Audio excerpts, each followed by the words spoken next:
Мынау қай көше? Абай. Абай көшесі. Кім ол Абай? Абай Құнанбаев қазақтың белгілі ақыны. Бас ақыны. Бас ақыны. Бір туындысын білесіз бе? Қысқа ғана болса. Қандай жасымда ғылым бар деп ескермедім деген өлеңімде.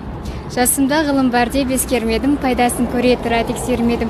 Ер жеткен соң түспеді уысыма, қолымды мезгілінен кешірмедім.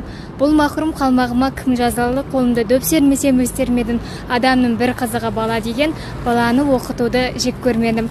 Баламды медресеге білдеп бердім, қызмет қылсын, шен алсын деп бермедім.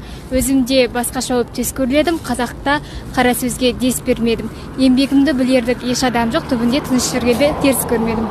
Мынау қай көше? Ойбой, біз местныйміз. Сіз местныйміз, Қызылорда ма? Жарайды. Абай көшесі.